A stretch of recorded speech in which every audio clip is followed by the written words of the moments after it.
Hello everybody, welcome to the Empressive channel. Kelly Rowland did an interview with Vogue Australia and she revealed something very interesting. Now, she revealed back in 2009 that she was dropped by Sony Records and they basically said that she was worthless. Crazy statement, huh?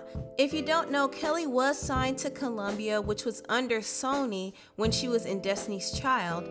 And as we all know, Destiny's Child had a huge amount of success. They sold millions of records. And Kelly Rowland went on to have her own solo career. She had her hits like Dilemma, Like This, When Love Takes Over, etc. Even after releasing her successful international hit, When Love Takes Over, she was still dropped. And she talked about how she was dropped. She said this, and the terrible statement they made saying I was no longer some BS, basically saying I had no more worth. That was the hardest thing I think I ever went through because I thought to myself, I sold so many records for you guys. With and without Destiny's Child, I sold records.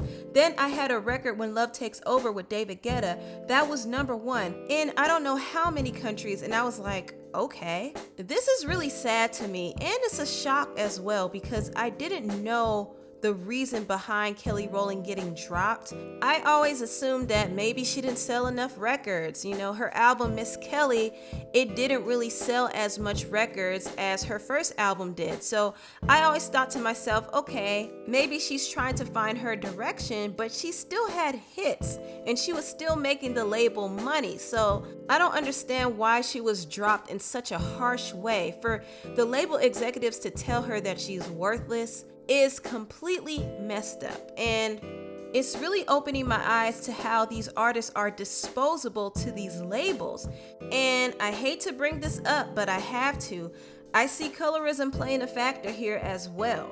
I used to think that color was a factor, but I didn't think it was as big of an issue as it is. But after doing some research, in fact, I did a video about blatant colorism in the industry.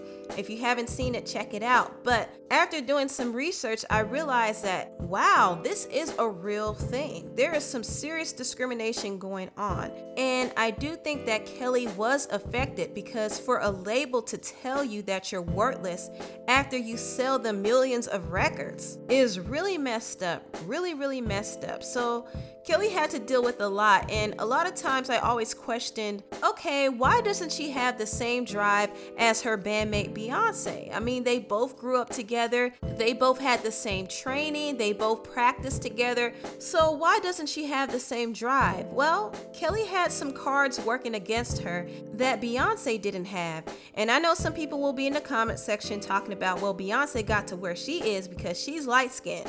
No, she got to where she is because she's talented and she's one of the best performers of all time. And she worked her tail off to get to where she is. But I will say her skin tone gave her an upper hand because the label saw that as marketable. So they supported her more than they supported Kelly. So Kelly had a lot of cards working against her. And when you have these cards working against you, you could kind of lose your drive. You could kind of lose your passion for music because you have people in the industry telling you you're worthless. And I feel like this discouraged Kelly in many ways. And it kind of even made her a little bit stagnant as well. You know, she never improved as a performer. She was never bad, but her drive was lost for a period of time. And when your drive is gone and your confidence is gone, sometimes you could just say, what is the point of even getting better? What is the point of even singing anymore?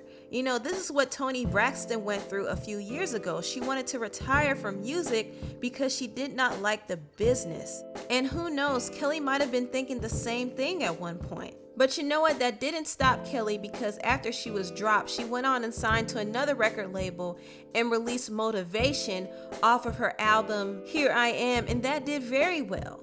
Kelly also said in her interview that she is working on some more music, so I can't wait to hear it and I can't wait to promote it on my channel.